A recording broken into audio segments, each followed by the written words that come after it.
Hey guys, it's Jared from NYpost.com's Popwrap, hanging out with Paul Wesley from the Vampire Diaries. You know how I feel about this show. It's inappropriate. I'm not going to bother you with it. How do you feel about this show? I like it a lot. Say it. I love it.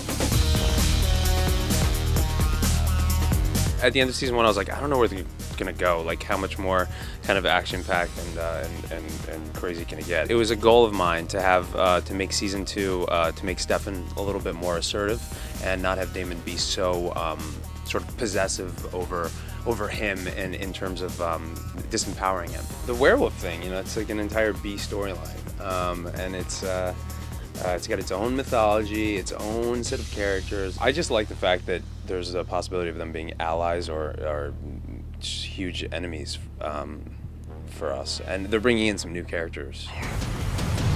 You need to run as fast as you can. Do you understand me?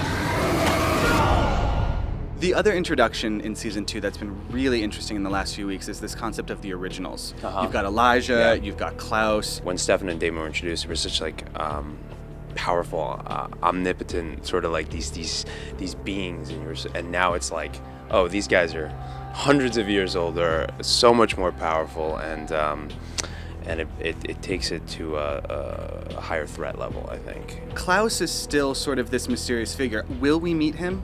I'm sure. When, I'm not sure, but I know it will eventually happen. It's inevitable. It's kind of cool, though, because we don't really know what Klaus looks like. We don't know who he is. We don't know. I can't wait to meet Klaus myself. I can't wait to find out who they cast as Klaus. Wouldn't it be cool if they cast like some little girl as Klaus, like Dakota Fanning, or just someone completely unassuming? Actually, that'd be 10 times creepier. I'm not afraid of her. You should be. I'm gonna say a cast member's name, and you just tell me the first thing that comes to mind. Nina Dobrev. She's like my little sister in a weird way, and that's kind of gross because I kiss her and make out with her, but yet I love her, and I think she's like, you know what I mean? That's really gross and disgusting. Everyone's gonna hate that. What about Matt Davis? He's not a human. He's an alien form living in the form of Matt Davis. Candace Akala.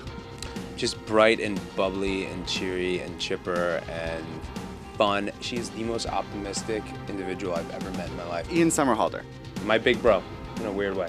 What did you think of your big bro's Halloween costume? He texted me that. I was in LA and I had the worst Halloween costume. I put on a mustache and he borrowed my stunt guy's wig and totally put on a Paul Wesley face, which apparently I make. And in the photo he sent, he was like... So next up, Kat Graham. I think she's so sweet. Can we expect ever to have Paul Wesley featured on any of Kat's tracks? In the background, just dancing. Like, at our next show, I'm gonna be the guy with the cowbell. Ting, ting, ting, shirtless. There you go. With a wig. With an Ian wig? With an Ian wig. To pay back? Perfect, I'm gonna do the Ian eyes. It's gonna be great, and I'm gonna hit the cowbell. It's gonna be fantastic. Are you gonna get a tattoo that says, like, Sexiest Man Alive 2010? Gonna? Paul Wesley has a Sexiest Man Alive tramp stamp. I really do. It's fantastic.